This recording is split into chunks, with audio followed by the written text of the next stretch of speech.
What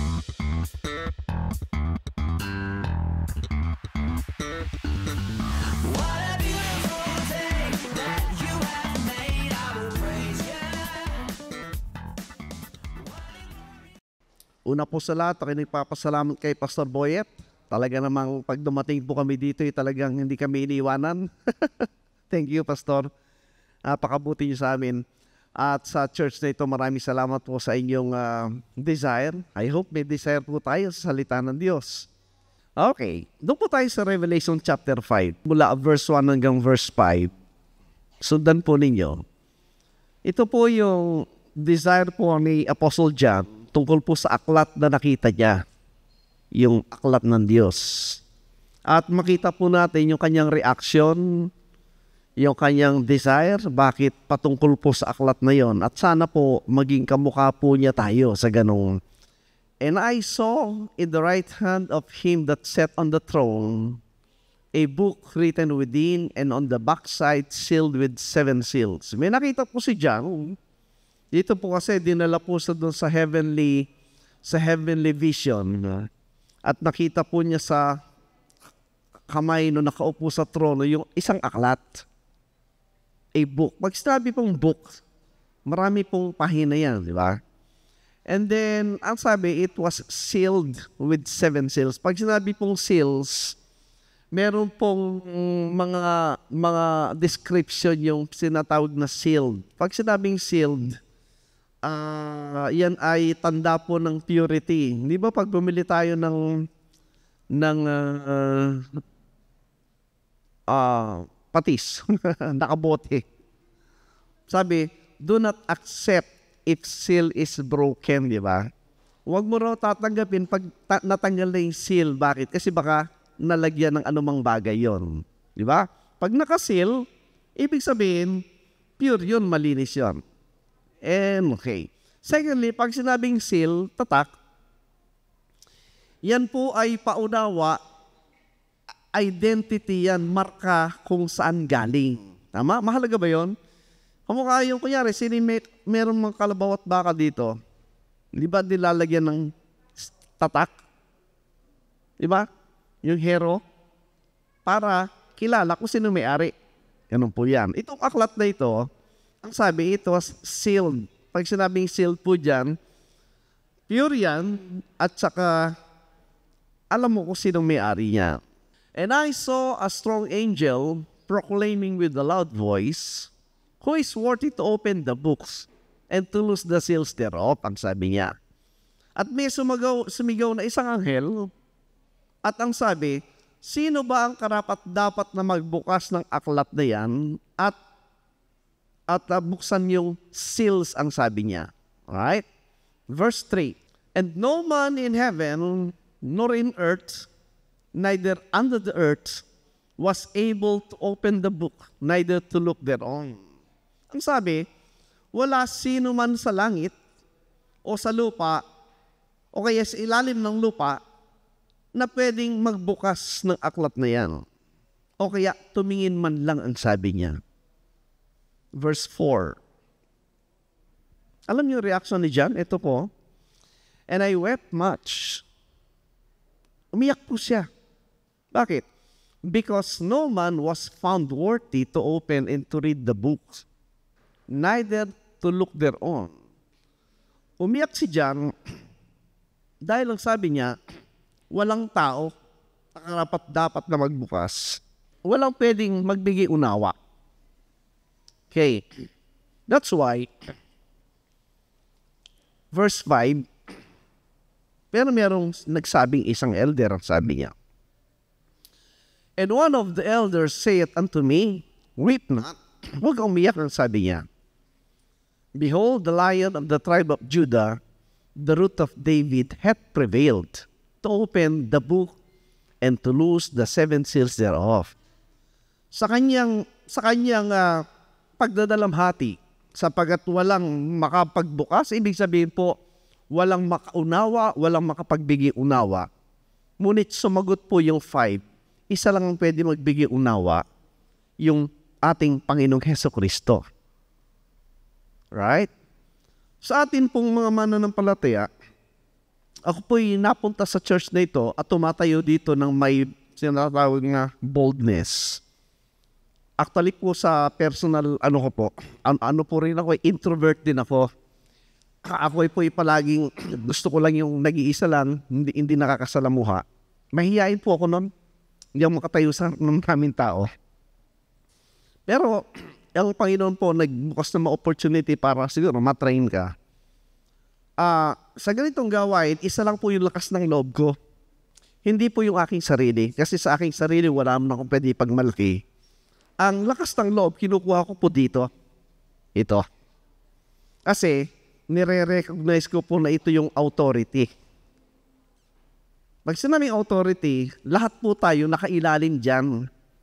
Alam mo man o hindi, ayaw mo man at gusto mo, itong Bible po ang siyang authority. Parang batas po ng bansang Pilipinas. Meron tayong constitution. Alam mo man o hindi, gusto mo man o ayaw mo, pero nakapailalim ka sa kapangyarihan ng batas na yan. Tama po ba? Kaya sabi niya, yung rule ng batas na ignorance of the law excuses no one. Hindi mo pwedeng sabing hindi ko alam dahil mananagot ka rin. Tama po ba? Yun po yun. Kaya, sa ating mga tao, tanggap natin yan sa ating buhay sa bansang ito. Di ba? Ano mas maganda? Alamin mo yung batas o i-ignore mo yung batas? Kasi pag hindi mo alam ang batas, lalabag ka. Mukha yung jaywalking. Hindi mo lang meron palang ordinance ng jaywalking, tumawid ka, patay ka dyan. Pero kung alam mo, iiwasan mo. Ganon din po yung sa bagay ng Diyos. It takes po an honest seeking. Yung ibig sabihin yung tamang paningin at observance sa buhay, una, makilala na meron ang Diyos. Ang mahirap kasi yung hindi naniniwala sa Diyos.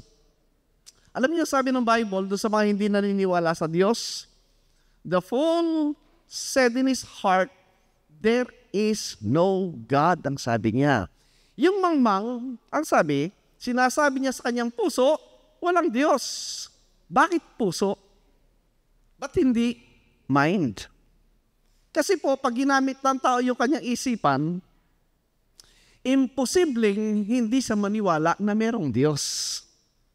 Pero pag pinili niya yung kanyang puso, the heart is, ang sabi ng Jeremiah, the heart is wicked above all things. Madaling sabihin, hindi totoo yan. Pero pag ang tao po'y nag-iisip, hindi pwedeng i-deny yung katotohanan po ng bagay na espiritual ng mga bagay ng Diyos. Tama?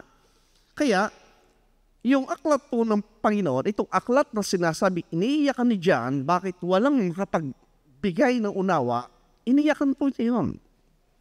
At kung tayo po magkakaroon din po ng desire na ganyan, sasaliksikin natin.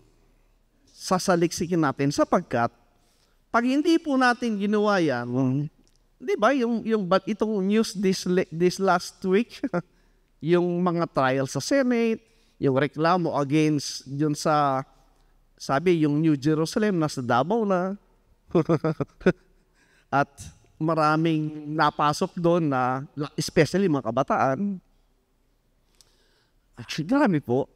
Nakakaawa yung mga taong naging biktima po ng maling katuruan na brainwash sila at sineparate sa magulang at ginamit ng isang relihiyon upang sila maging alipin at inaabuso sila. Anong ginamit? Bible din po. Di ba kumukuha ng sita sa Bible? Tama? Ngayon, anong katiyakan natin na meron dito, baka dumating yung panahon, hindi man tayo, yung anak natin, apo natin madaya ng ganon? Anong katiyakan? Wala. Except na yung church na ito maging stable at maging sound, maging equip sila sa unawa sa Bible. Kasi lahat po ay ginagamit Bible eh. Diba? Pag gumamit ka ng Bible, very appealing sa tao yun. Kasi lahat ng relihiyon, gumagamit ng Biblia. Ang tanong, pare-pareho ba ng tinuturo? Hindi. Paano matitiyak na totoo at tama yung tinatayuan mo? Alam po niyo, sa aking unawa sa pag-aaral ng Biblia, kasama po yung common sense. Pag nawala ang common sense, false teaching yan. Pero nag-aral yung bata, natapos yung bata, nag-graduate, pinaghirapan ng magulang, tapos makukuha ng isang reliyon, iwanan mo na yan, maglingkod ka sa Diyos, mamalimos ka sa daan. Nurse na mamalimos sa daan. Kumusta yung magulang mo? Hindi po, nasa Panginoon na ako ngayon, mas mahalaga sa akin itong ginagawa ko. Namamalimos ka, nurse ka. Marami pong ganun sa daan. Nadaya ng mga maling turo. Saan nagmula ang problema? Babalik sa magulang. Di ba? Kasi po, pag ang magulang, ang inuna natin, ang binigyan lang natin ng party sa buhay ng bata, tama yun, yung pag-aralin, bigay lahat, maging maganda yung future nila sa physical world. Pero, na-neglect natin po yung spiritual, dangerous. Kasi, baka yung pinagsikapan mo sa mahabang panahon, masayang kasi madaya yung bata sa maling katuruan. Yun ang problema. Tama? Kaya mahalagang maunawa yung aklat na ito. Kaya umiyak si John Maaaring hindi natin nare-realize yan, pero yung sa mga magulang na nagdusa dahil yung anak nila nalubog sa ganung uri ng pananampalataya na hindi na nila makausap kasi kinontrol. Dito mo ngayon maunawa na kailangan palang matutunan ang aklat na ito. Alright? Kaya nga pag ang isang tao po yung nagsabing siya na kay Kristo na sa katotohanan siya, dapat bihasa ka sa kung ano yung totoo. Kasi nasa katotohanan ka eh. At tanong, ano yung totoo? Bahala si pastor. Hindi po. Hindi ganun ang program ng Diyos. Ang programa po ng Diyos, hindi kamukha nung lumang tipan na meron lang high priest, may scribes and Pharisees, sila lang ang nakakaunawa. Hindi na po. Ang programa po ng Diyos, bawat isang mananampalataya, binigyan tayo ng karunungan. Hindi na kamukha nung lumang tipan na yun lang mga leader ng religious, Jewish religion ang may alam sa Diyos. Diba sasabihin, sila lang ang kausap ng Diyos. Kung anong gusto yung malaman sa bagay ng Diyos, sa akin magmumula. Kasi akong anak ng Diyos. Kanukuhan yun. Ang bawat mananampalataya po ngayon, nasa sayo ang Espiritu ng Diyos. Tayo po ang templo ng Diyos sa panahon na ito. At ang sabi ng Biblia, nasa atin ng alin? Tignan niyo, unang Korinto 2:16. Sapagkat sino ang nakakikilala ng pag-iisip ng Panginoon? Upang siya'y turuan niya? Tanong po yun. Sino?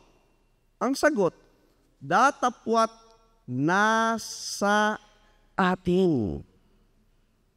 Future ba yun? Present tense. Nasa atin ng alin? Ang pag-iisip ni Kristo. Naniniwala po tayo dyan. Sino yung atin? Yung bawat mananampalataya, hindi lang yung leader. Yung bawat mananampalataya. Naniniwala po ba tayo sa nakasulat? Therefore, huwag kayong matatakot o huwag kayong mahihiya na tanungin o i-correct yung nagpapakilalang leader ng anumang relihiyon. Wala po siyang mas mataas na posisyon sa ating lahat. Pare-pareho lang tayo. Amen. Pinapakita ko po sa inyo mga kaibig, mga manggagawa ng Panginoon, na lahat po tayo manggagawa. Wala pong mataas sa atin. Kasi nga po, nakailalim tayo lahat sa authority ng kasulatan.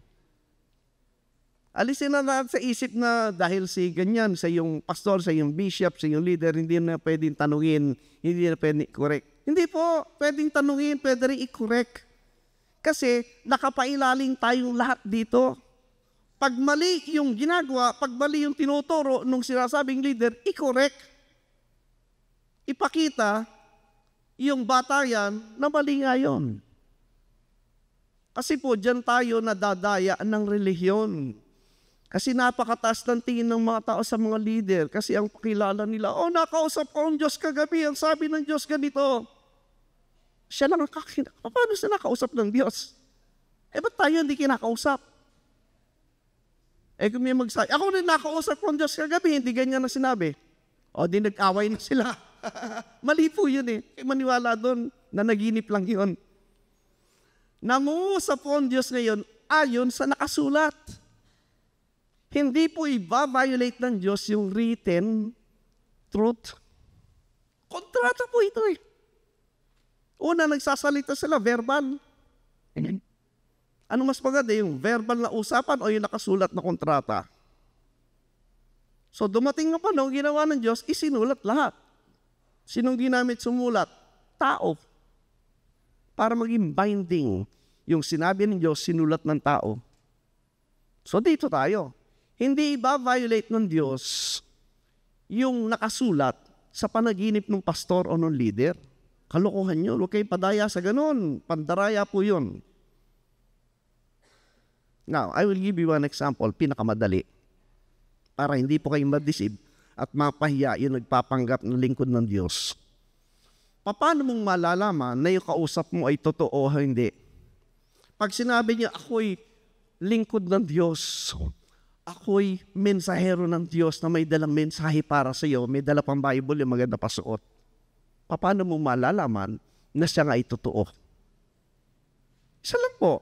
Tinan niyo Romans 1:16. Tinan niyo maigi. Sapagkat hindi ko kinakaya ang ebanghelyo. Bakit? Sapagkat siyang kapangyarihan ng Diyos ay kaliligtas ng bawat sumasampalataya. For I am not ashamed of the gospel of Christ, for it is the power of God unto salvation. Etc. Anong ibig sabihin?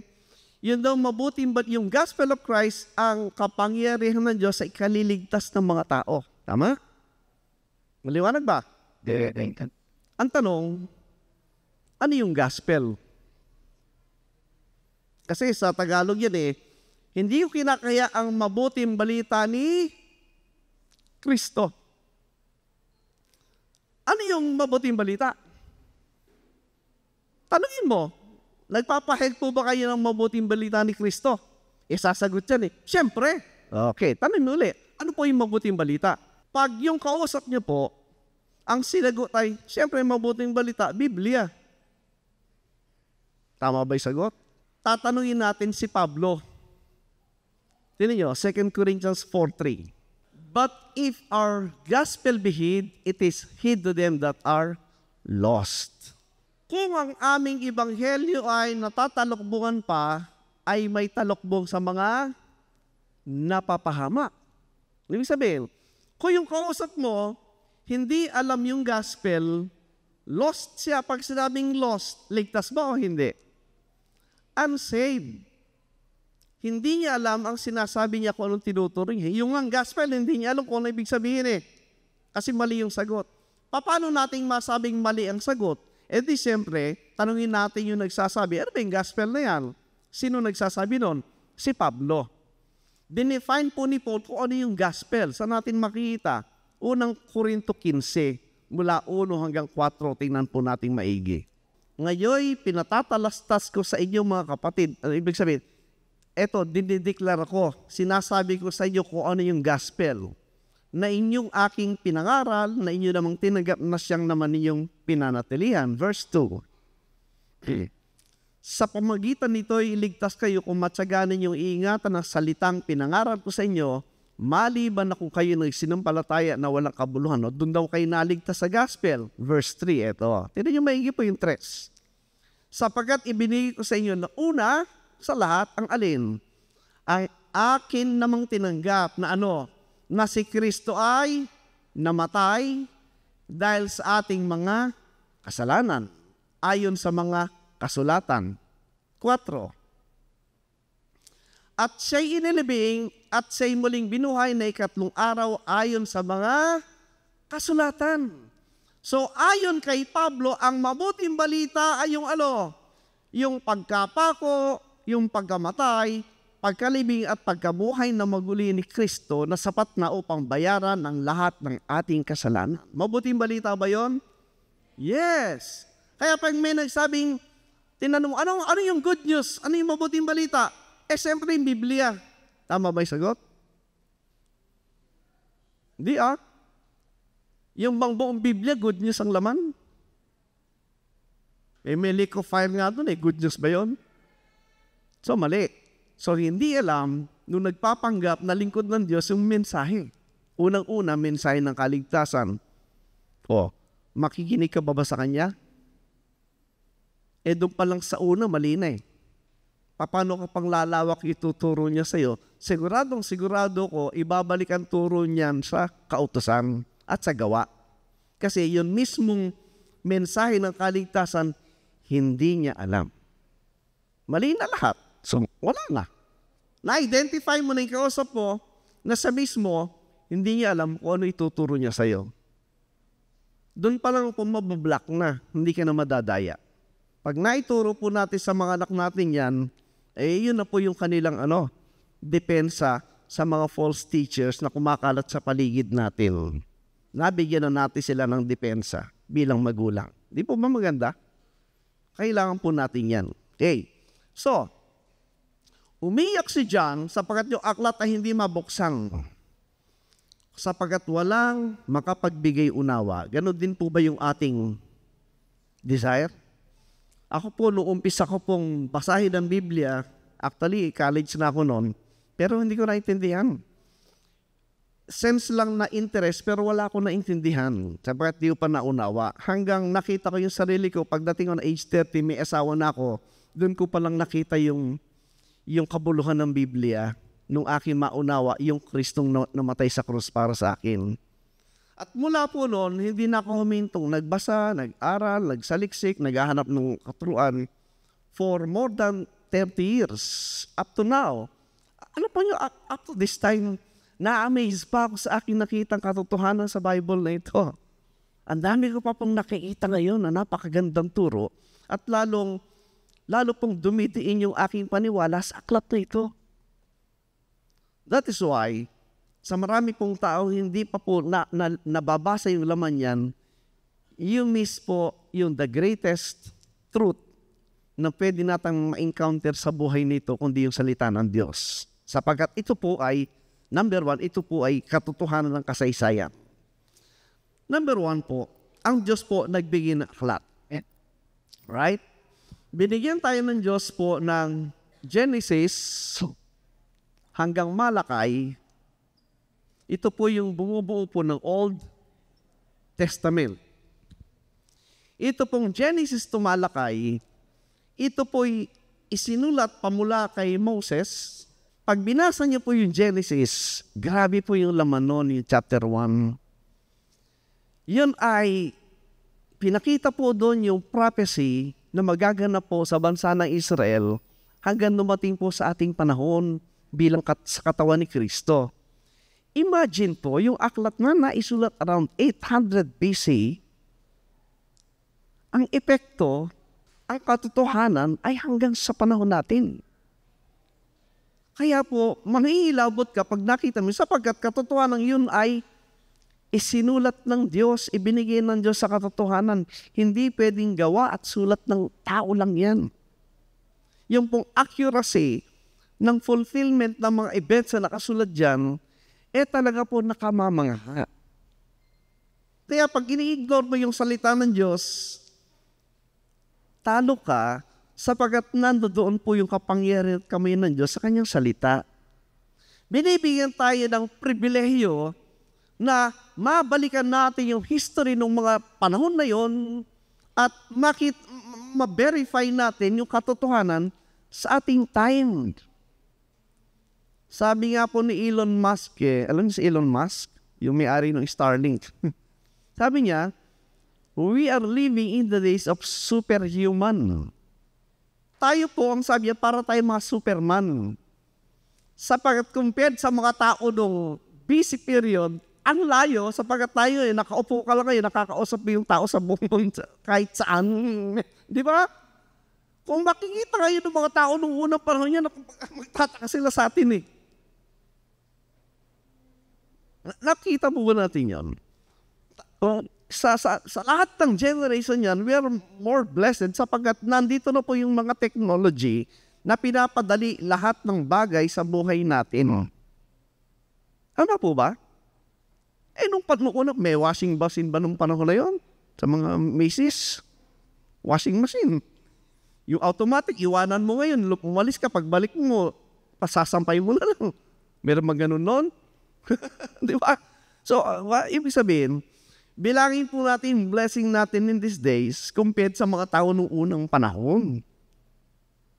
Right, ngayon, nang sinulat po yung Genesis tumalakay, prominent po yung si Moses at ang mga prophets. At lahat ng yun ay ibinigay ng Diyos sa kanila. Sabi kasi ng mga tao, yan ay galing lang sa isip ng Diyos, yan ay sulat lang ng tao yan. Pero, ano yan, ang salita lang ng Diyos, yung direktang sinabi lang ng Diyos dyan.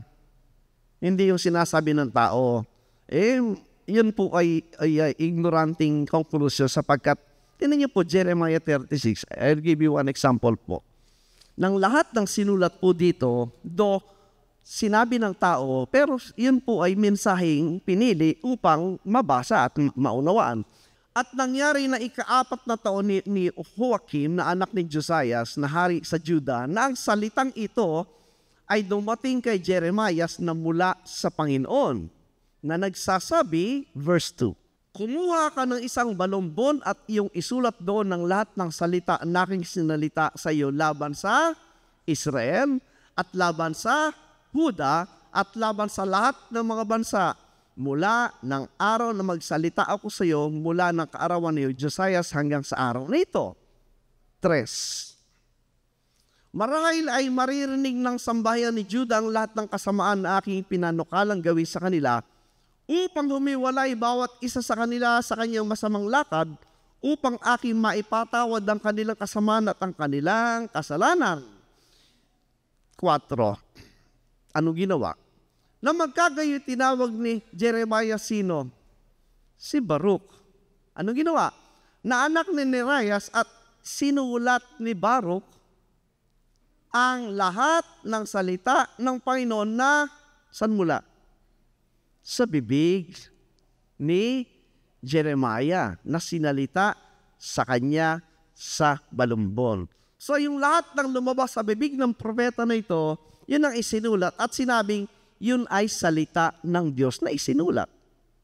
Alright, kaya pag binabasa natin ang aklat na ito, lahat na nakasulat po dyan ay salita ng Diyos yan. Wala kang pipiliin dyan. Kasi yun po yung manner at paraan ng sulat para ipahayag ang katotohanan. And the good thing po, isinulat niya. Kasi pag nakasulat po, it remains valid po, binding. So, yan po yung kabuuan ng Old Testament.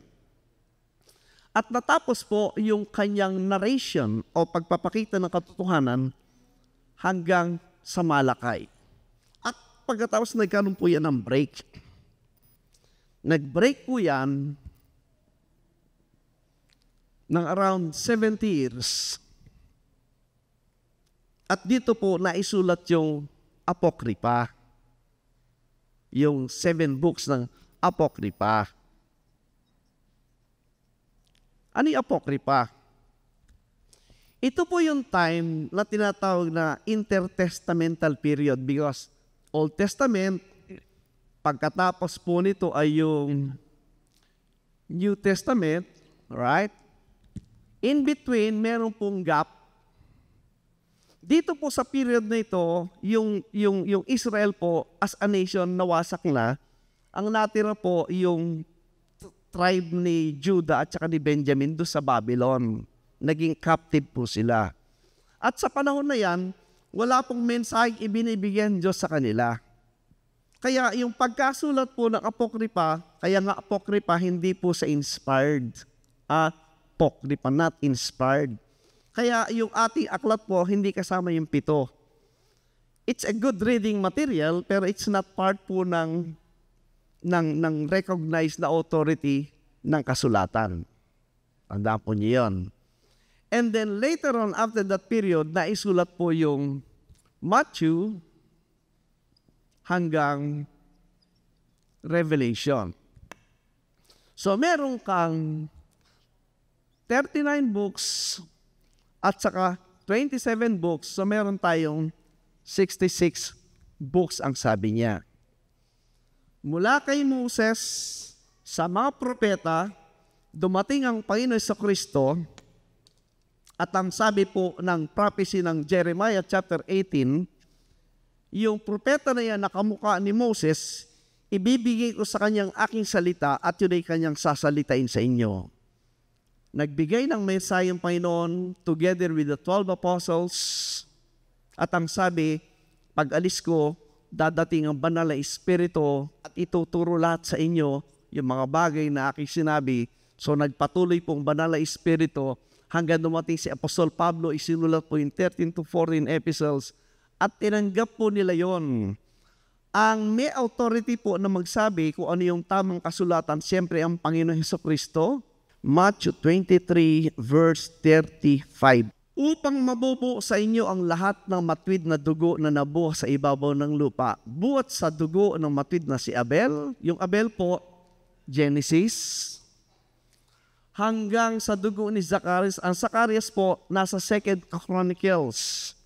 Sa aklat po ng Hudyo, natatapos po yung aklat nila sa 2 Chronicles. Hindi kamukha sa atin Malakay. Pero parehong number, 39 books. Iba lang ang arrangement. Ito po'y katibayan na sa panahon ng Panginoon sa Kristo, sinasabi niya, yung recognized niyang kasulatan ay binuo ng 39 books. Yung pong kinote niya from Abel to Zacarias, yung po yung binilang nun hanggang 39 books. Hindi po kasama ito. Never pong binanggit anumang bagay po sa Apokrypha. Alright? And here comes the New Testament. If the four Gospels, Matthew, Mark, Luke, and John, siyempre po ang pinaka authorized na sumulat ng bagay ng katotohanan sa panahon nila, siyempre yung kasama niya, yung mga apostol. Una po, si Matthew, sa lahat po ng apostol, si Matthew po yung may capability na sumulat talaga kasi ang trabaho po niya isang tax collector. At siya po ay familiar sa Hebrew at saka Aramaic and Greek language. Kaya doon lang po natin makita yung scribes, ang sabi niya, siya yung naglalabas ng good and new sa kanyang treasure. Then you have si Mark po, bagamat hindi po sa eyewitness sa kanyang sinulat, pero siya po ay sinabihang maaring ginaid ni Peter sa pagsulat. Ganon din po si Luke. Si Luke po hindi rin eyewitness, pero tingnan niyo po yung Luke chapter 1. Sa panahon po kasi na naisulat yan, ito pong Mark, Luke, and John, naisulat po yan maybe around 38 to 40 AD. Yung period po na naisulat yung aklat na yan. Pero ang batayan niya ito, yamang marami ang nagpilit mag-ayos ng isang kasaysayan noong mga bagay na naganap sa gitna natin. Sabi niya marami yung gustong sumulat. Verse 2. Alinsunod sa ipinatalos sa atin nilang buhat sa pasimula. Naintindihan niyo ba ipinatalos? Ano ipinatalos? Yeah. Mga Tagalog. Malalim yan eh. Pinaalala. Ayan, talagang mga Tagalog to. Ipinatalos sa kahit yung Kapampangan po, hindi ka rin maintindihan, malalim din. Nilang buhat sa pasimula ay mga saksing nakakita at mga ministro ng salita. So yung tres. Ay pinagaling ko naman na pagkasiyasat na lubos na pangyayari ng lahat ng mga bagay mula noong una na isulat sa iyong sunod-sunod kagalang-galang na Theophilo. Si Theophilo isang mataas na leader. Sa English nga mula sa verse 1, tinan natin. For as much as many as have taken in hand to set forth in order a declaration of those things which are most surely believed among us, yung mga believers at that time, sabi niya, verse 2, even as they delivered them unto us, which from the beginning were what? Eyewitnesses. Yung mga nakakita ng mga nangyari sa panahon nito kasama ng Panginoon Jesucristo. And what? Ministers of the word. Sila yung nagpapahayag ng salita.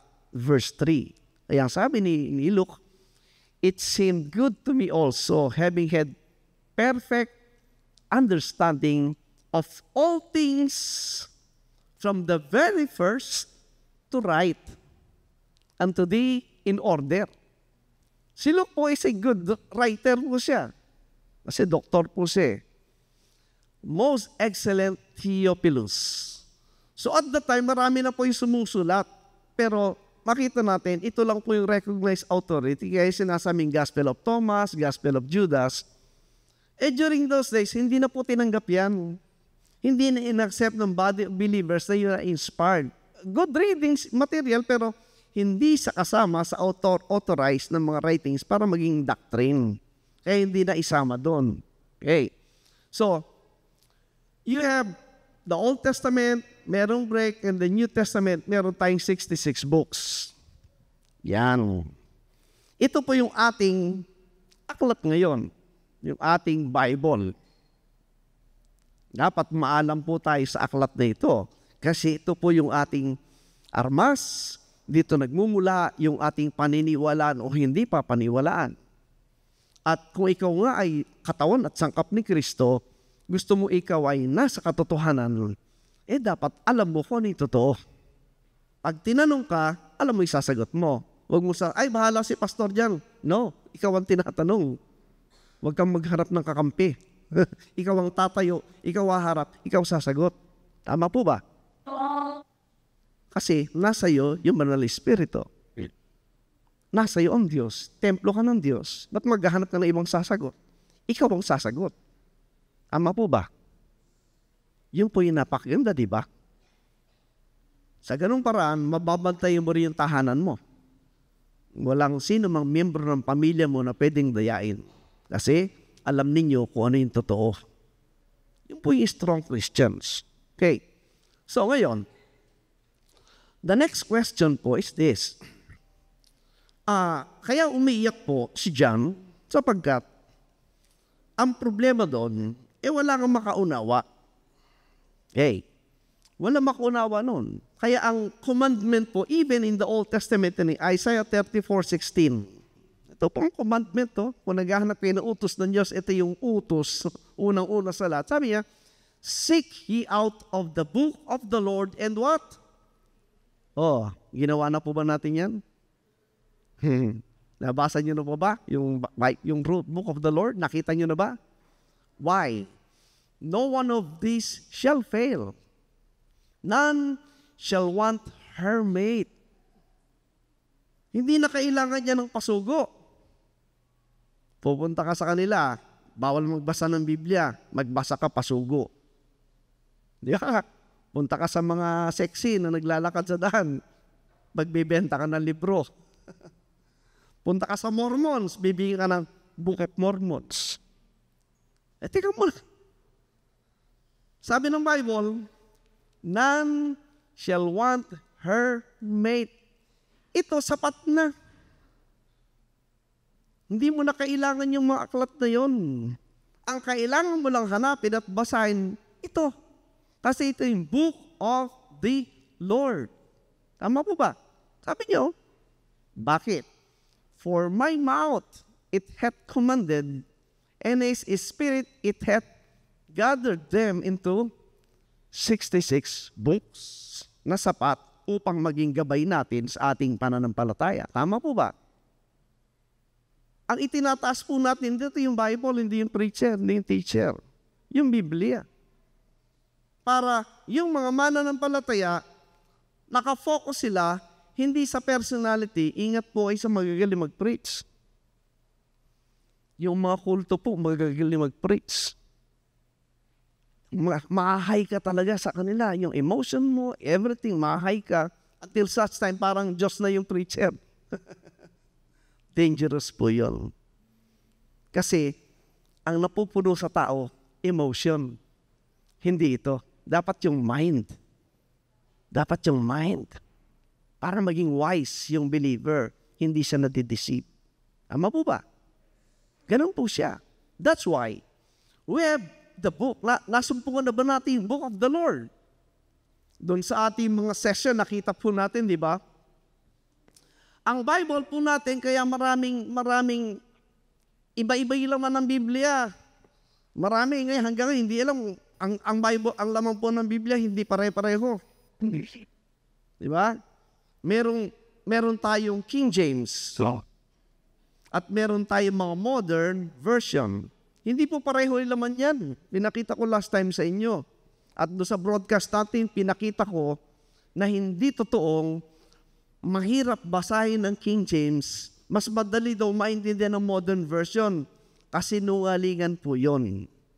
Dahil inaral na po yan ng mga experts sa language at grammar, yung Kincaid Research Program, ang sabi nila, sa lahat ng Bible, ang King James Bible lang ang merong grade 5 level para maintindihan. Itong modern version, kahit high school at college, nahirapan nilang maintindihan. Ang number one, sa memorization po, anong madaling ma-memorize na words? Yung maraming syllables o yung kokonti? Yung kokonti. Ang modern versions, marami pong syllables. Pinakita ko last time po yun. Yung lang, sick, one syllable. Sick. Ano yung sick? Hanapin. Sa modern version, ang nakalagay, in order to find out. Anong mas madaling i-memorize? Yung sick o yung in order to find out? Ito ka sa sick. Hindi totoo yun. Ang dami kong pinakita last time na doon sa kahapon. Sabi nila, yung the word ng King James ay obsolete. Ano yung obsolete? Sabi nila yung daw, thine, thou. Yan, mga Old English yan, obsolete na yan. Hindi na dapat ginagamit siya. Gumagamit na tayo ngayon ng you. Again, common sense. Ano ang significant, ano complication po nung thee, thine, thou, at saka you pag binasa mo? Para po itong pronoun. Yung pong thee, thine, thou, ang kausap po dito isa lang. Thee, isa. Yung you, plural marami. You. Diba? Pag inalis mo yan, you na lahat, di mo na lang kung isa yung kausap mo marami. I-violate po yung unawa na mismo nakasulat sa King James. Tinan nyo. Luke 22 po, tinan nyo ha. And the Lord said, Simon, behold, Satan hath desire to have you, that he may sift you as wheat. Bakit you? Sino ba involved dyan? Si Peter lang ba? Hindi po, kasama dyan si Judas. So ilan sila? Dalawa. Kaya you. O tingnan yung next verse. But I have prayed for thee. Sino yung pinag-pray niya? Yung dalawa ba?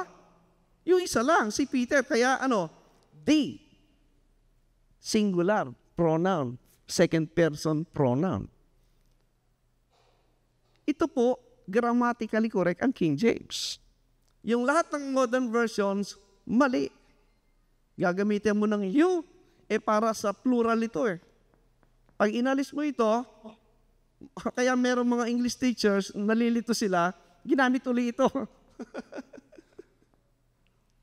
So marami pong propaganda yung mga bagong translations ngayon. Yung iba kinahagat naman. Sabi nila, mahirap maintindihan ng King James kaya meron mga modern versions. Tanungin mo yung nagsasabi, nabasa mo na ba yung King James? Hindi pa. Nabasa lang niya yung sinabi nung publisher ng NIV, ng New King James. Bakit po nilalagay yun? Para po sa yun? Para sa advertising promotion para maraming bumili.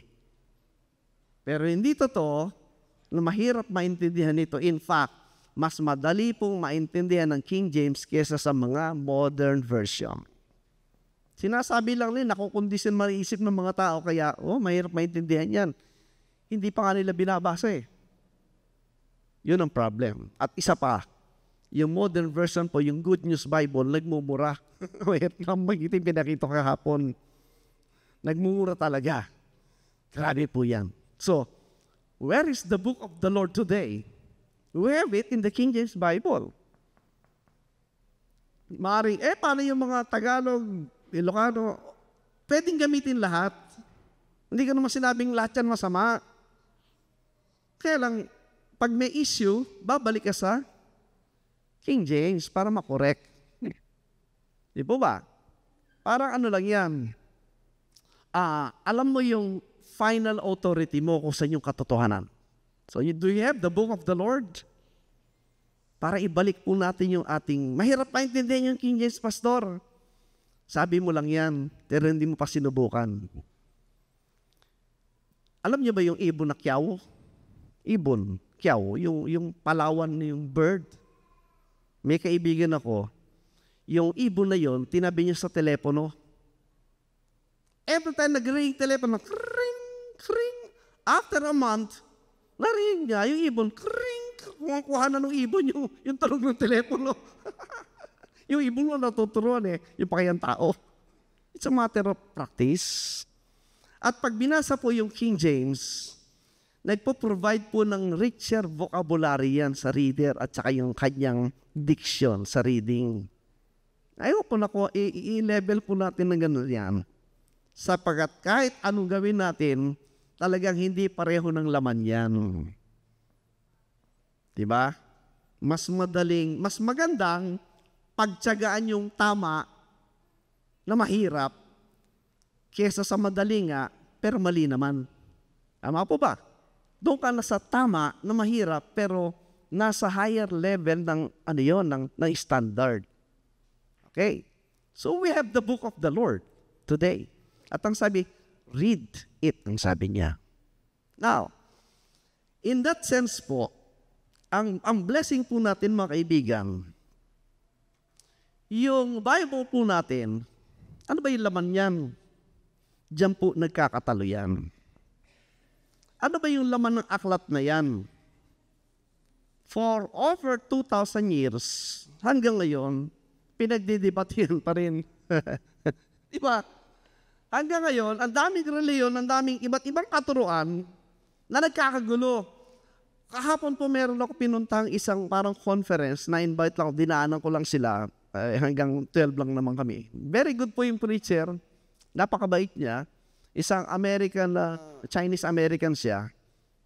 Halos tama po yung kanyang understanding ng gospel.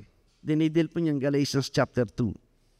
At ang kanilang objective is magkaroon ng unification ang mga lahat ng mananampalataya.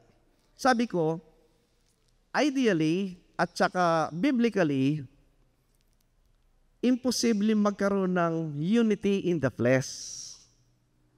Kasi actually, in God's sight po, ang mga mananampalataya, united sila. Dahil lahat po tayo nando sa body of Christ. Ano po nyo? Spiritually, whether we like it or not, meron tayong fellowship sa mga taong na kay Kristo. Hindi natin kilala, hindi natin nakikita, maaaring kagalit natin. Pero kung yan ay mananampalataya, may fellowship tayo dyan kasi we belong to one body.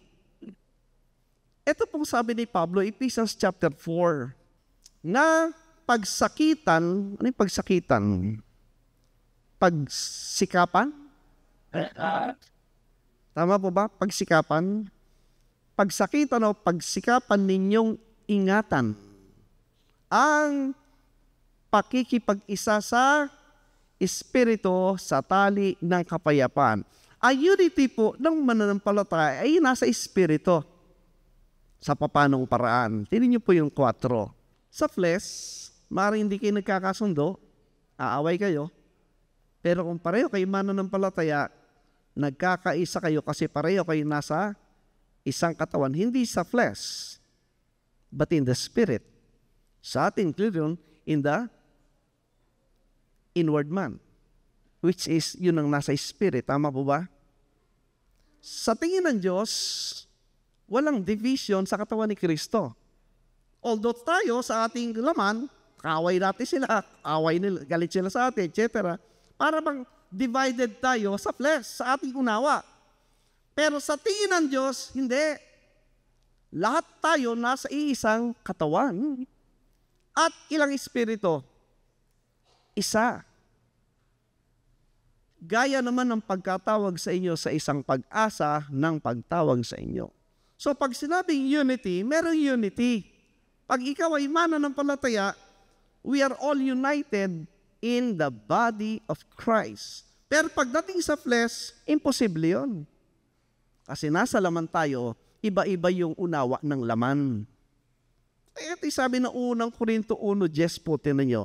Ngayon pinamamanig ko sa inyo mga kapatid, sa pamamagitan ng pangalan ng ating Panginoong Hesukristo, na kayong lahat ay mangagsalita ng isa lamang bagay, at huwag magkaroon sa inyo ng mga pagkakabahabahagi, kundi kayo'y mga lubos sa isa lamang pag-iisip at isa lamang paghatol. Now I beseech you. Pag sinabing beseech po, parang naninikluhod ako sa inyo, parang nagmamakaawa ako, sabi ni Pablo, mga kapatid, by the name of our Lord Jesus Christ, yun po yung authority ng sinasabi ni Pablo, sa pangalan ng Panginoon Kristo, that you all speak, teaching, professing the same thing, and that there be no divisions among you, but that ye be perfectly joined together in the same what? Mind, and in the same judgment. Paano ma-attain yan? Study the scriptures. At tanggapin mo kung ano yung turo ng kasulatan. Paano ba nating maunawa talaga yung tamang turo? Ito po, unang Korinto 2:13, nakalagay naman eh. Ang problema po, yung flesh. Which things also we speak, not in the words which man's wisdom teacheth. Yan ang kalaban. Yung teaching ng tao. But, which the Holy Ghost teacheth. Ito yung totoo, yung turo ng Banal na Espiritu. How? Comparing spiritual things with spiritual. Paano nagtuturo yung Banal na Espiritu? Ginagamit po yung kasulatan upang magbigay unawa. Hindi yung kanyang sariling alam. Kasi po alam niyo, pag ang tagapagturo, sarili niyang alam, pwede kang i-manipulate ayon sa gusto niya.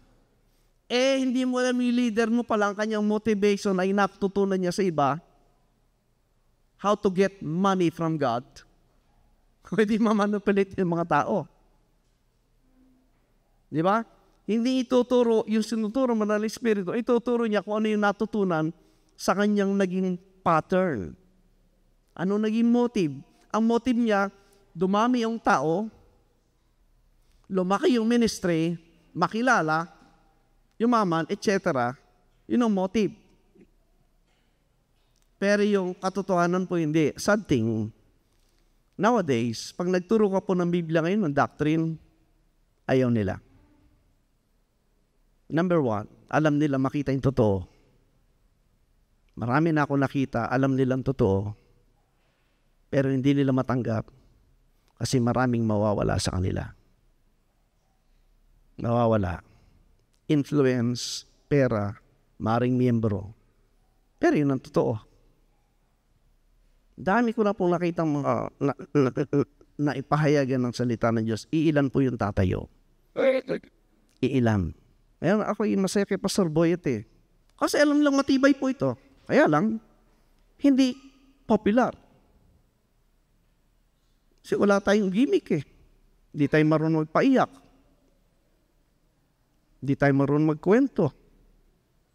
Hindi tayo marunong kumiliti. Mangkuto. Mambola. Plainly, tuturo mo yung salita ng Diyos. Kung ang crowd mo, hinahanap nila yung ma-recognize sila. Ang crowd mo, hinahanap yung ma-please sila. Ayaw nila. Kasi hindi sila mababanggit eh. Ang mababanggit lang dito yung Kristo, yung Diyos at yung kanyang salita eh. Hindi personality. Ayaw nila yan. Sad fact. Kukunti lang po yung tatayong ganun. Kasi ibabrand sila, mamarkahan sila. Pero honestly, hindi nila ma-refute yung tinuturo ng taong mga ganon. Ang nakakaawa, yung sumusunod sa kanila. Tumanda ka sa yung pananampalataya, wala kang naunawaan sa Biblia. Hindi man lang sinabing basahin mo yung aklat na yan. Hindi mo na alam kung ano yung mga bagay na ito. Ano nangyari sa'yo for how many years sa yung pinasukang pananampalataya? Challenge po yan mga kaibigan. Lumago tayo sa unawa ng mga bagay na ito. Yung knowledge po pang lupa, nandyan lang yan eh. Nandyan lang yan. Pero ito po, mga bagay po ng langit. Mag-guide sa ating buhay po, hindi lang physically but spiritually as well. Tama po ba? Yun po yung real blessing. Lumalago sa kaalaman at lumalalim ang pagkilala at pag-ibig talaga sa Panginoon. And it provides a lot of things na magbabago sa iyong pananaw, sa iyong nararamdaman, sa iyong nakikita in this life. Kaya, time will come, marami kang dinadana sa lupang ito. God knows. Alam ng Diyos lahat yan. But I will still keep on remaining, knowing Him, and loving my Lord and Savior because I know this is the book of the Lord. This is the truth. Ito po yung problem eh. Ang hindi unawa po, itong Genesis hanggang Revelation, yan po yung aklat ng Diyos. Ang hindi naunawa ng maraming nagtuturo, kaya naghahalo-halo ang mga doktrina at isinasaksak sa mga tao dahil sa kakulangan sa unawa. Alam niyo po sabi ni Pablo, 2 Timothy chapter 2, tinan niyo po. Very specific po ang instruction ni Paul. Sabi niya, and the things that thou hast heard of me. Sino yung sasalita? Si Pablo. As compared po sa 12 apostles, sa kanya lang, hindi niya sinabing heard of us. Hindi. Sinabi niya of me. Among many witnesses, the same commit thou to faithful men, who shall be able to what? Teach others also. Kaya, in your own appreciation at unawa, kung naintindihan mo itong mga pinag-aaralan natin for some time, ang purpose po is to teach others also. Tama po ba? Kahit sino others, believer or unbeliever, turuan. Na mga turong galing kanino? Kay Paul. Hindi sa 12. Meron bang difference? Meron po, papakita ko mamaya. And then, ang sabi pa niya, doon sa verse 7. Hindi po. Ito po yung susi ng unawa. Consider what we o I. Consider what I say. Si Pablo po yun. Hindi sinama yung 12. And the Lord give thee understanding in how many things? Yeah. Yung unawa sa lahat ng bagay po na yan na kay Pablo. Right? Na kay Paul. Then, ano pa sabi niya? 8. Remember that Jesus Christ of the seed of David was raised from the dead according to our gospel. Hindi our. My. Me, I, my. Specific po, si Pablo yon. Hindi yung 12. Bakit? I will give you an example. Ano yung gospel? Ang gospel ay yung death, burial, resurrection. Tama po? Luke chapter 18, verse 31. Then he took unto him the 12 apostles, and said unto them, Behold, we go up to Jerusalem, and all things that are written by the prophets concerning the Son of Man shall be accomplished. Dinala ng Panginoon yung 12 sa Jerusalem at sabi, lahat ng sinabi sa kasulatan tungkol sa anak ng tao ay matutupad. Ano yun? 32. For he shall be delivered unto the Gentiles, the Romans, and shall be mocked and spitefully entreated and spitted on, parurusan, alipustahin, and then verse 33. And they shall scourge him and put him to death, and the third day he shall rise again. Yun ba yung gospel? 34. And they, sino yung they? Dun 12. And they understood none of these things, and this saying was hid from them, neither knew they the things which were spoken. Alam ba nila yung gospel? So pag pinakinggan mo yung 12 apostles, pwede ba nila ituro yung gospel of Christ? Hindi. Isa pa. Matthew chapter 16, doon na tayo sa 21. Ang pinapakita ko po sa inyo, itong Bible po, hindi lahat na nakasulat dyan para sa iyo. At may panahon na yung kaalaman po ay hindi available doon sa period lang po na ito na unawaan. Kamukha dito. From that time forth began Jesus to show unto his disciples how that he must go unto Jerusalem and suffer many things of the elders and chief priests and scribes and be killed and be raised again the third day. Yan ba yung gospel? Yes. Naunawa ba ni Peter? 22. Then Peter took him and began to rebuke him, saying, Be it far from thee, Lord, this shall not be unto thee. Para mang kinorek pa niya yung Panginoon, Panginoon, di pwede mangyari sa iyan. Naunawaan ba ni Peter yung gospel? Naunawa ba niya? Hindi. Kaya anong sabi ng Panginoon sa kanya sa 23? But he turned and said unto Peter, Get thee behind me, Satan. Tinawag siyang Satan. Thou art an offense unto me, for thou savorest not the things be of God, but those that be of men. Ano ibig sabihin? Sa panahon po na ito, hindi alam ng 12 apostles yung death, burial, resurrection. Wala silang alam. At nangyari na nga, hindi pa rin sila naniniwala. Luke 24 po, do sa verse, eto na, mula sa 1, now upon the first day of the week, very early in the morning, they came unto the sepulchre which brings spices which they had prepared and certain others with them. Yung pinaglibingan ng Panginoon, dinalaw nila. Ano nangyari? In short, nakita nila wala yung Panginoon at sinabi na buhay na maguli. Di natuwa sila. Pinuntahan ngayon ng mga apostol. Ano sabi sa 10? Sila ngayon si Maria Magdalena, si Juana, si Maria ang ina ni Santiago at iba pang mga babaeng kasama nila na pumunta sa libingan, nakita wala yung Panginoon, nag-resurrect. Nangagbalita ng mga bagay nito sa mga apostol. Excited sila. Yung Panginoon na buhay na maguli. Kausap yung mga apostol. Ano ang reaksyon ng mga apostol? 11. At ang mga salitang ito'y inakala nilang walang kabuluhan at hindi nila, hindi naniwala yung mga apostol. Nangyari na. Nakuha po niyo ibig sabihin? Ang ibig sabihin, yung unawa ng Gospel of Christ, wala sa 12. Kaya pag kinausap mo sila dito, ano ituturo nila sa'yo? Yung ba Gospel of Christ? Yung ba? Hindi nga nila alam eh. Hindi nga rin sila naniniwala eh. Until,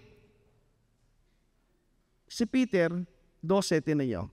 Alam nyo, kung naniniwala sila, hindi gagawa ni Peter yan. Ay oo, kasi yan ang sinabi sa akin. Hindi eh. Anong ginawa ni Pedro? Datapwat nagtindig si Pedro at tumakbo sa libingan.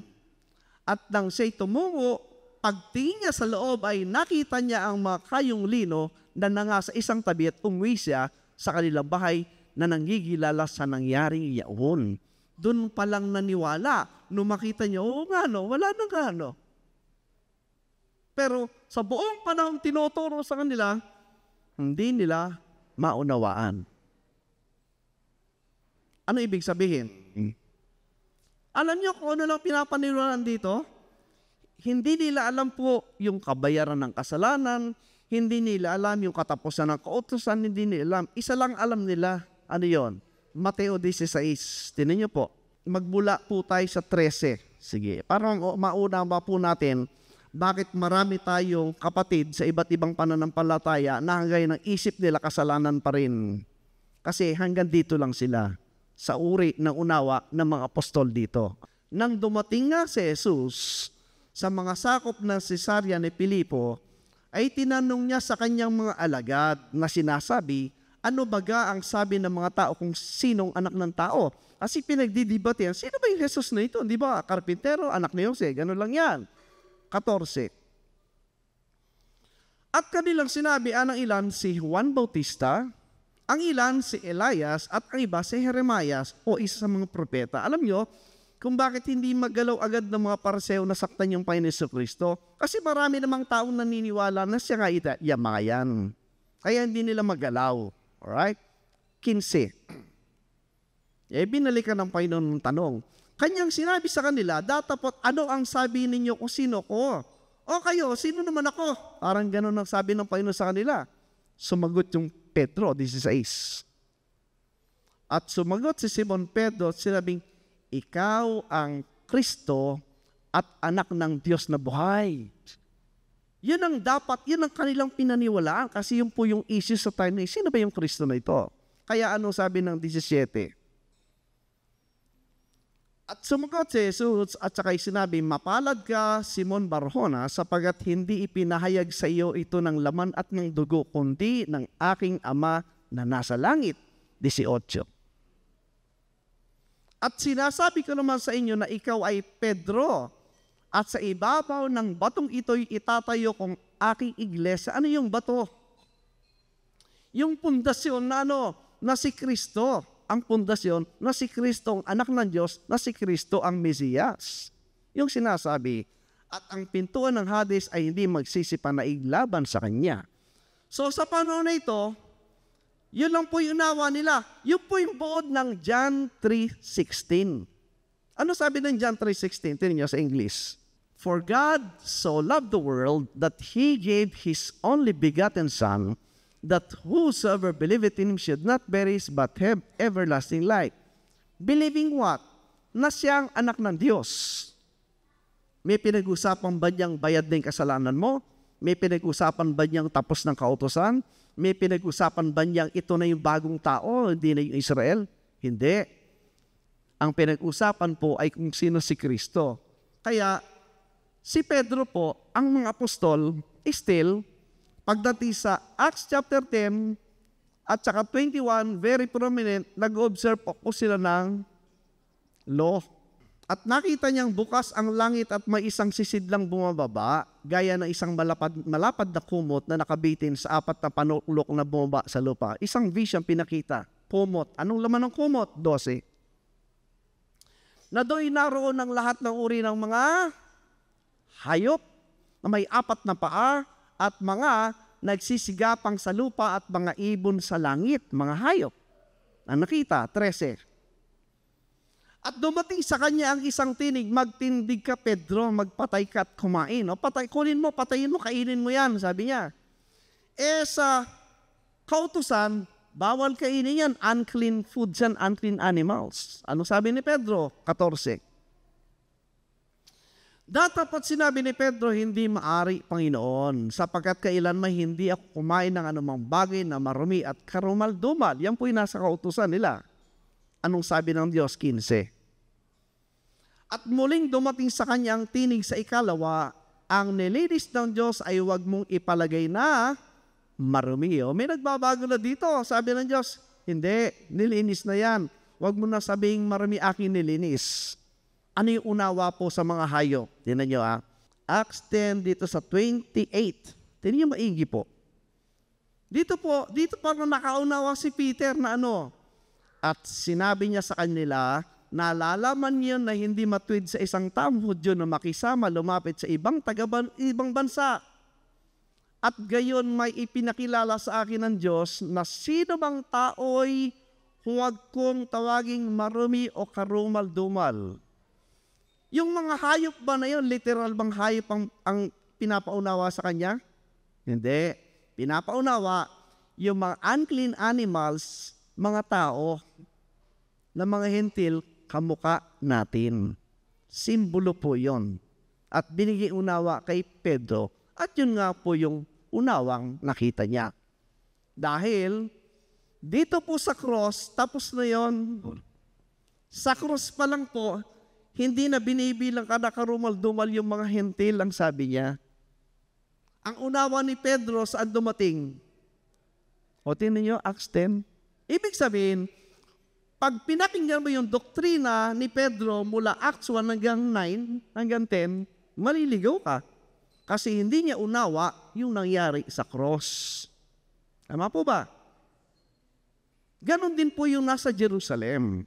Tingnan nyo, Acts 21, verse 17.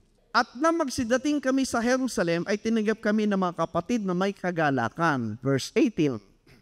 At nang sa unod na araw ay pumaroon si Pablo, nakasama kami kay Santiago. Si James po, siya yung leader sa Jerusalem. At ang lahat ng mga matanda ay nangaroon. Yung lahat ng leader po, elder sa Jerusalem, kaharap. 19 ni Pablo. At nang sila ay mga bati na niya at isa-isang sinaysay niya sa kanila ang mga bagay na ginawa ng Diyos sa pamamagitan ng hentil ng kanyang ministeryo. 20. Ang sagot ni James, eto. At sila ng kanilang marinig yaon ay niluwalhati ang Diyos at sa kanya'y sinabi nila, nakikita mo na kapatid, kung ilang libong-libo ang mga Hudyo na nagsisampalataya, mga believer na po kay Kristo yan ha, at silang lahat ay pawang masisikap saan? Sa kautusan. Sa kautusan pa rin isip nila. Bagamat nanampalataya na sila dito kay Kristo. Ano sinampalatayanan nila? Hindi yung gospel of Christ. Yung John 3:16 na kung sino yung Kristo. Hindi pa na-reveal sa kanilang maliwanag yung law, wala na. Eh sino bang nakaunawa nung wala na yung law? Si Pablo. Si Paul. Kaya makita nyo po, example po dito po, sa panahon na ito, dumating ang krus ng Kalbaryo, dito po nagpanimula yung New Covenant. Okay? Sa krus ng Kalbaryo. Pero may nag-i-exist na Old Covenant. Ang ibig sabihin po, bagamat nandito na yung New Covenant, itong Old Covenant, nagpapatuloy pa rin yan. Hanggang matapos yan. Samantalang yung New Covenant ay magpapatuloy po yan, magpawalang hanggan. Tingnan niyo po, Hebrews 8:13. Ito po yung unawa na gusto makita natin lahat upang maiwasan natin yung mga malinturo na naririnig, nababasa at ginagamit ng maraming reliyon.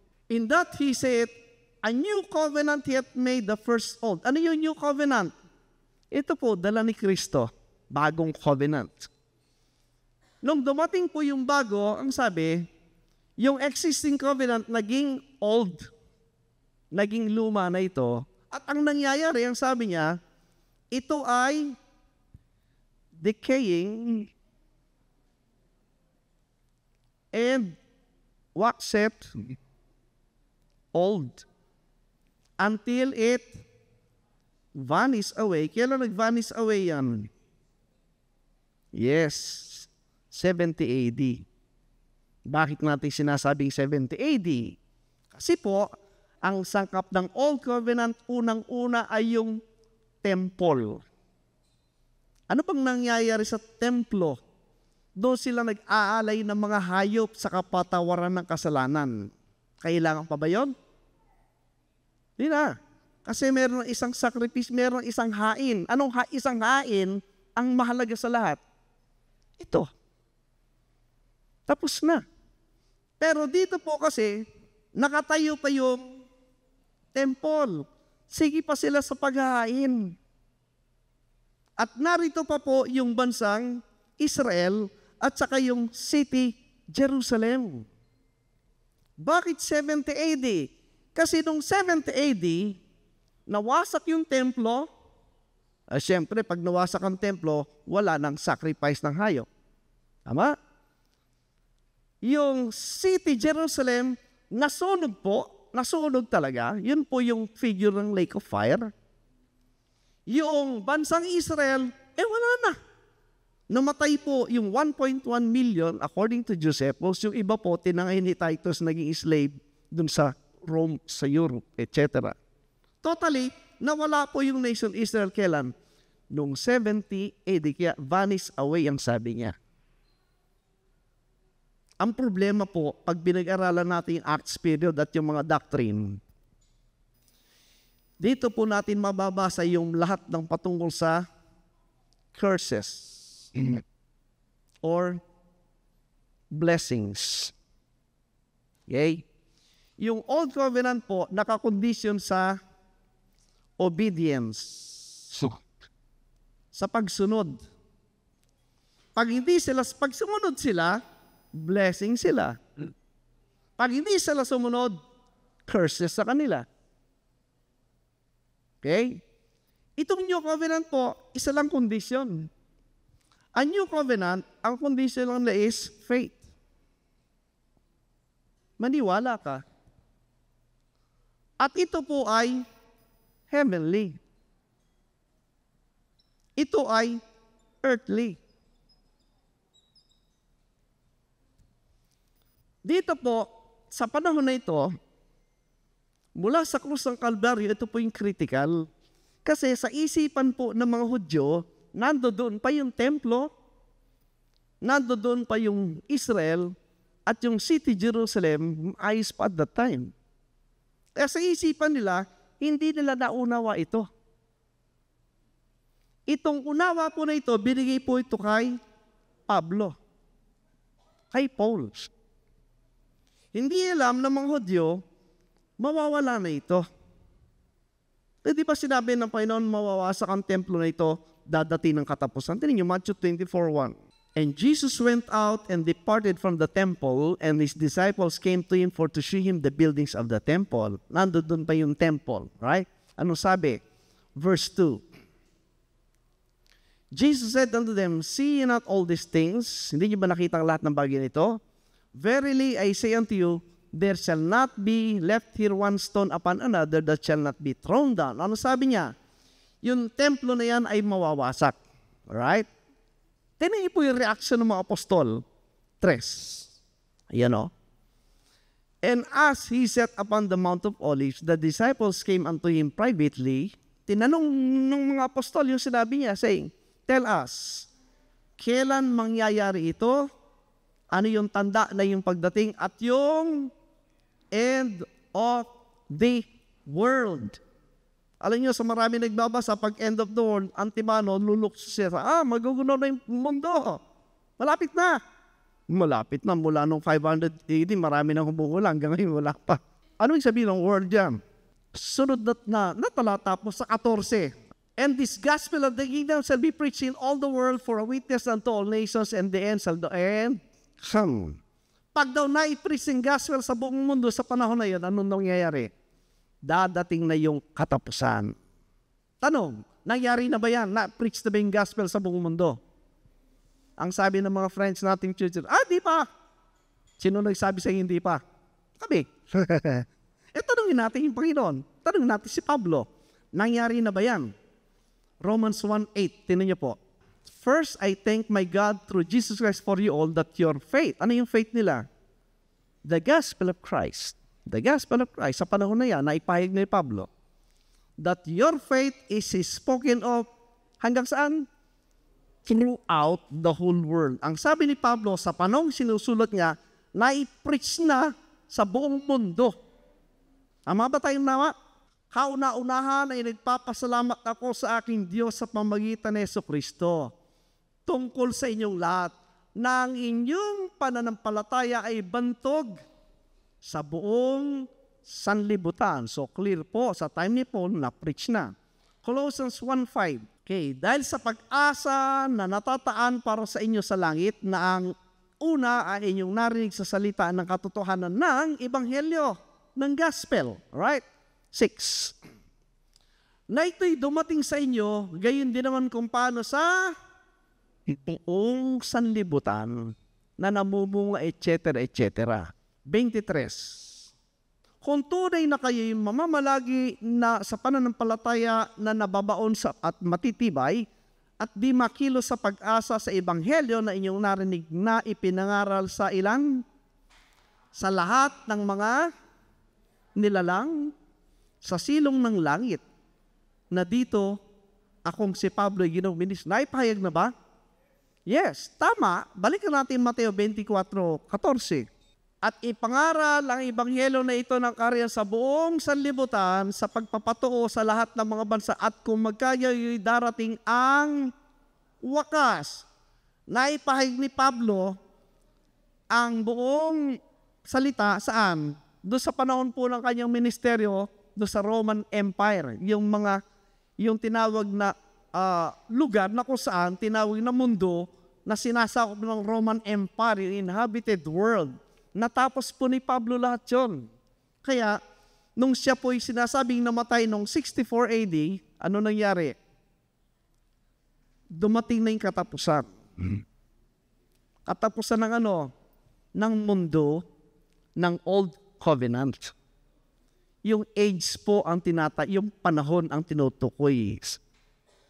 Panahon ng Old Covenant, natapos yun noong 70 AD. Ano pong implikasyon? Meron pa bang maguguno na planetary world?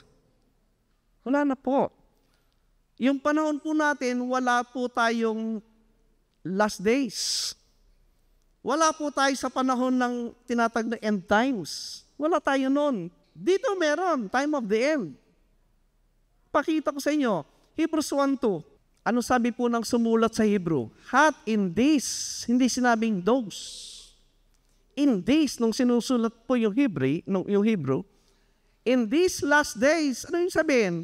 Yung panahon po nito, nandun na sila sa last days.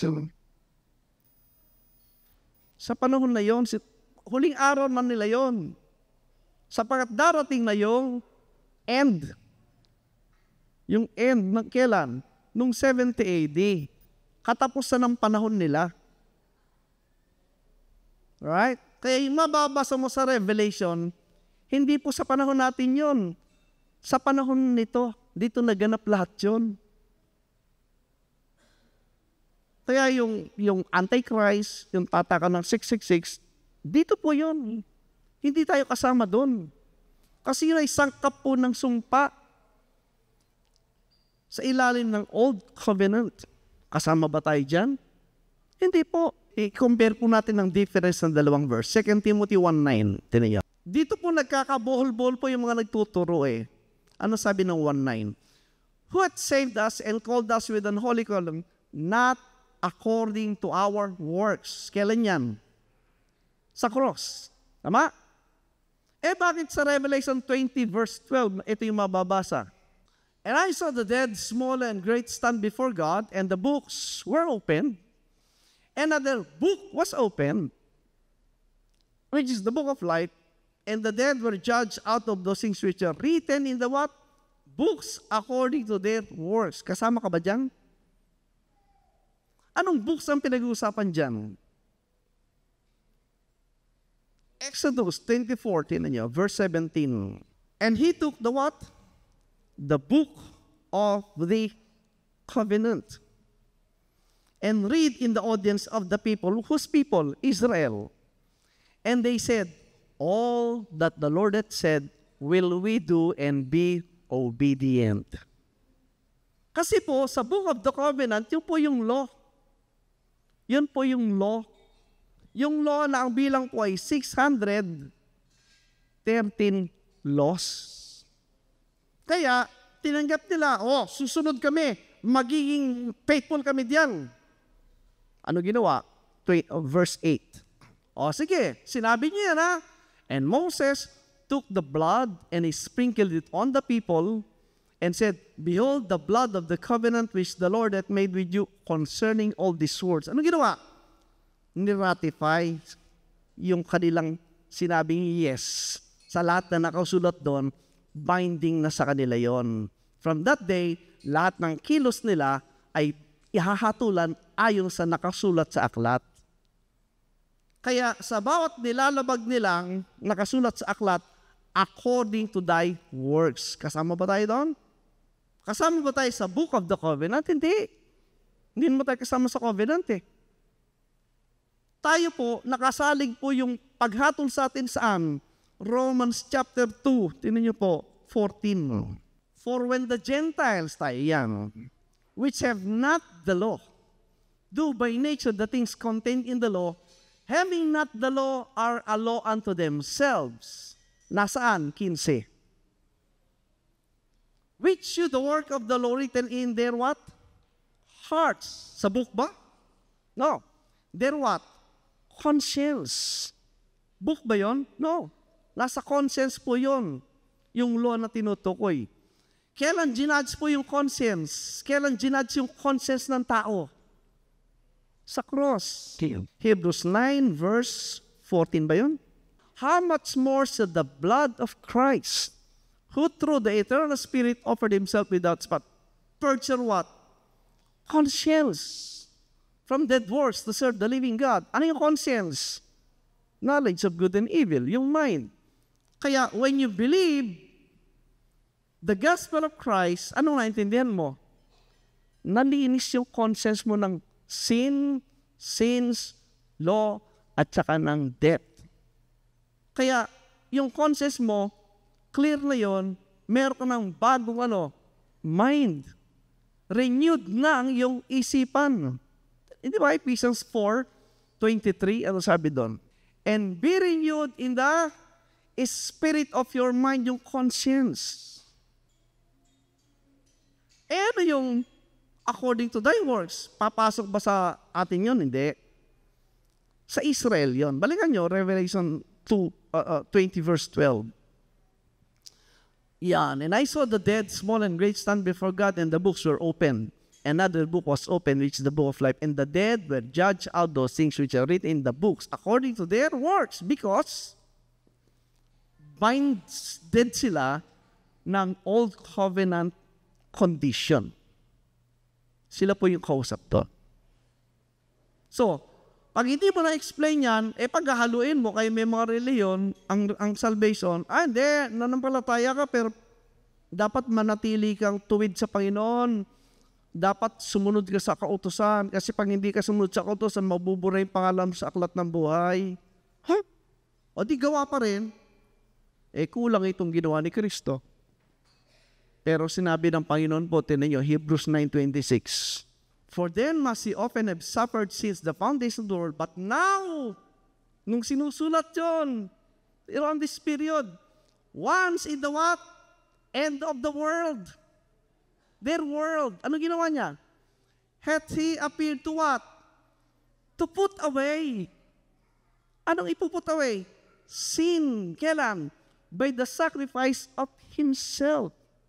Nagtagumpay ba si Kristo na na-put away yung sin? Yes. Kailan? Sa cross nung 30 AD. Tapos na. Kailan ang end of the world? Ito, sinabi niya, once in the end of the world, nung 70 AD.